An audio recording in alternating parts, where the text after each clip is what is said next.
Comes the day after President Trump and members of his cabinet were heckled inside a Washington restaurant, protesters shouting at him.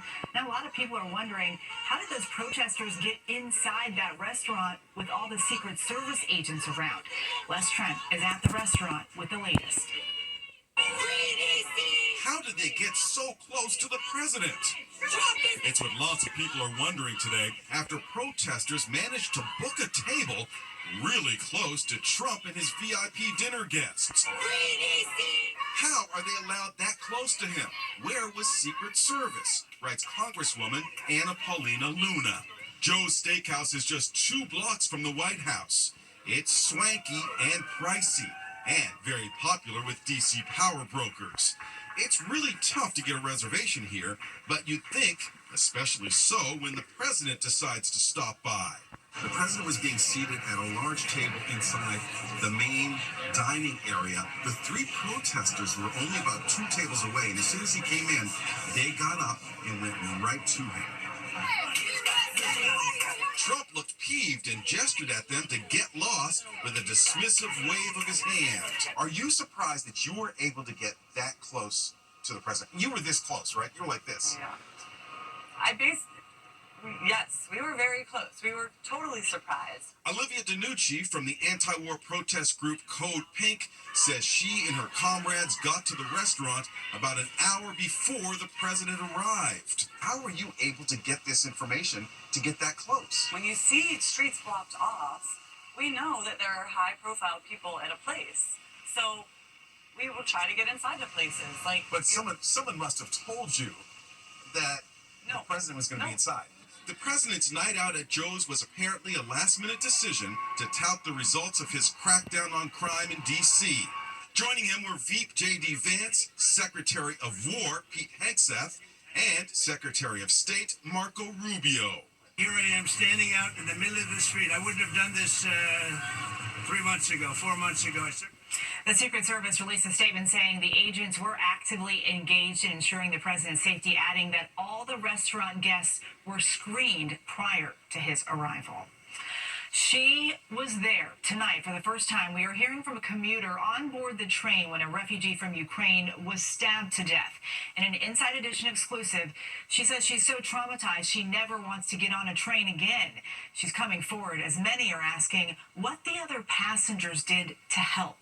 Ann Ricagliano has our report, and we want to warn you, the video is upsetting.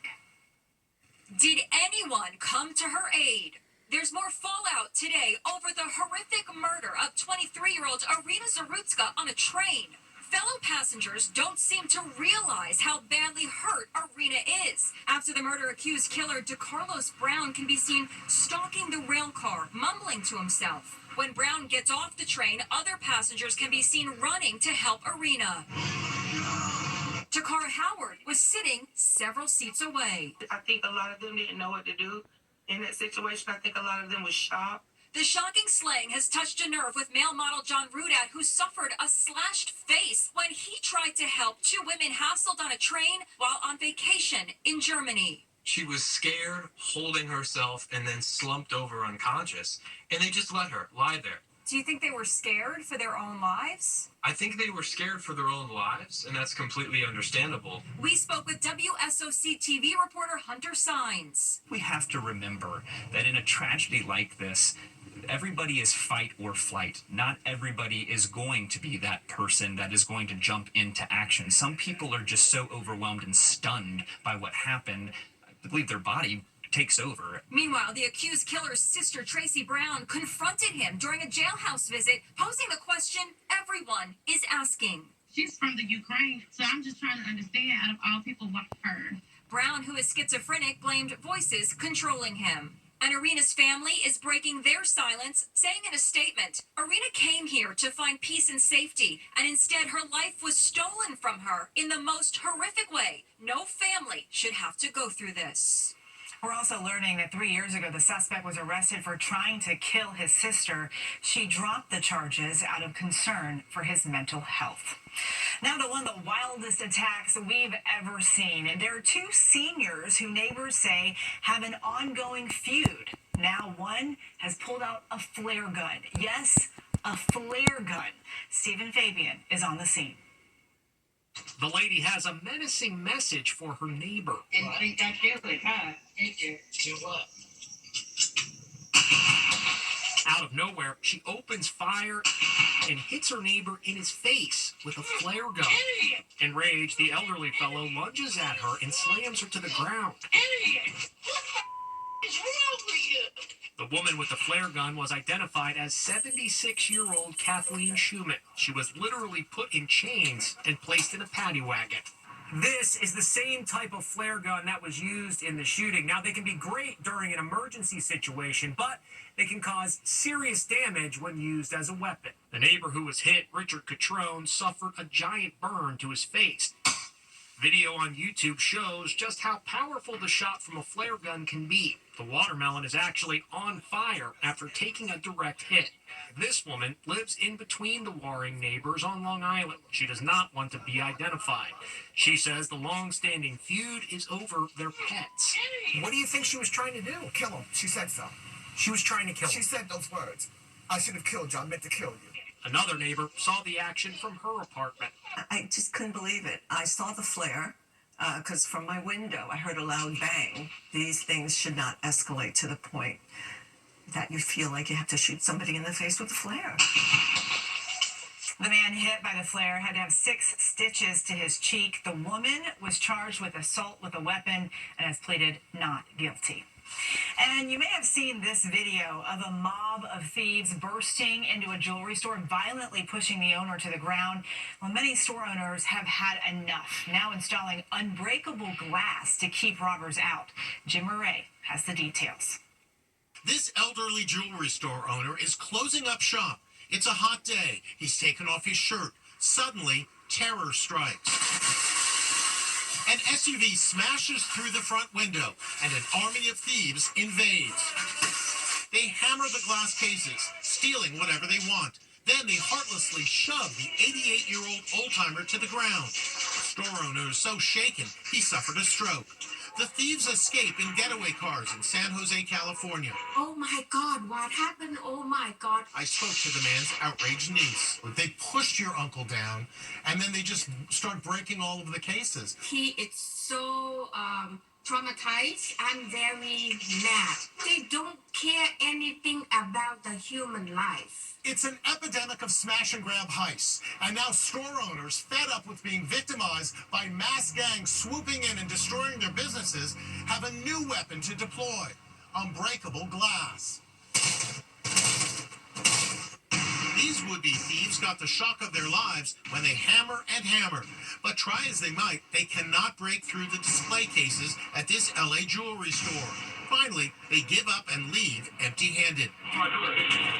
It happens again at this store. He cannot smash through the store's front window. Yep, all these store owners are turning the tables on the bad guys by installing unbreakable glass. Inventor Ray Tisson demonstrates how tough the product is. He takes a sledgehammer to it. Nothing breaks. I also give it a whack. Okay, I'm going to hit it, right? Hit it hard. Yeah, go for it. Harder. Nothing. It's made of a plastic that's extremely durable. How grateful are businesses for this? It's really good. It's really, really something. They love it. They said, like, they really appreciate it. You saved my life. You saved my store. Let's hope the unbreakable glass can put the brakes on smash and grab outrages for good. And is there an end to the royal rift? Prince Harry and his father, King Charles, put their differences aside for a meeting today. Who's that in the Range Rover? It's Prince Harry en route to meet his father, King Charles. Father and son haven't seen each other in person in 18 months. Buckingham Palace says the king and the prince met for 50 minutes at Clarence House in London for tea. Hopefully, they've buried the hatchet. And Prince William, from whom Harry has also been estranged, was not there. He was more than 3 hours away at a public appearance regarding mental health. Next, how creepy. The bizarre selfies of convicted killer Brian Koberger and ocean of slippers. Why are thousands of slippers washing ashore? Then, they did the daddy-daughter dance 28 years ago. Now they're doing it again, recreating the magical moment at her wedding. Inside Edition with Eva Pilgrim will be right back. Sea of slippers. You may have seen that video of shipping containers falling into the ocean. Now we know what was inside. Why are thousands of slippers washing ashore in Los Angeles? Turns out they were inside one of those shipping containers that just fell into the Pacific Ocean. Oh, what's going on the stats? Nearly 70 containers crashed, leading to all these comfy slippers floating to shore off the port of Long Beach in California. Turns out they're the navy blue slippers made by Missoni that are given out to business class passengers on Delta Airlines. Sure hope they're waterproof.